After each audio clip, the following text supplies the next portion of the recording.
欧洲人答应的倒是爽快，却让美国骑虎难下。这好人都让欧洲做了啊，最后是让美国当坏人吗？既然这样啊，那谁也别想好过。大家好，我是吕哲。泽连斯基这一趟欧洲跑下来啊，虽然最重要的战斗机没要到，但是承诺他是得到了。英国人大手一挥，要跟荷兰搞一个援助乌克兰战机的联盟，推动援乌战机的相关事宜，并且在正式给乌克兰提供战机之前，欧洲多国也给了泽连斯基一个承诺，那就是战斗机可能暂时没有，但是飞行员咱可以先给你练起来。欧洲的答应倒是爽快啊，却让美国骑虎难下了。英国，你说哪儿来的底气，说是要推动给乌克兰援助战机的这个事儿啊？泽连斯基要的是 F-16啊，英国一架 F-16都没有，并且英国方面还强调也没有台风战机给你啊。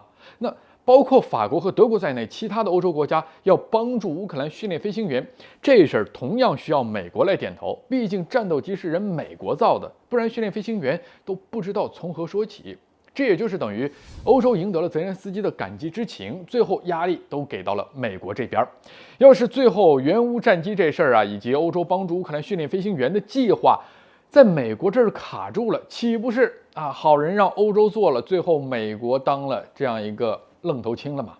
而在给乌克兰提供 F-16战机的问题上，美国本身就承受了莫大的压力。如今欧洲盟友又将了美国一军，也让美国彻底绷不住了。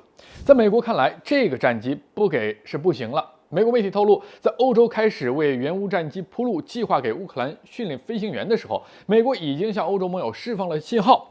欧洲这些盟友别说帮助乌克兰训练飞行员了，就连直接将 F-16战斗机提供给乌克兰都可以。尽管这仅仅是一个信号，但是也说明西方给乌克兰提供战机的动作已经进入了倒计时。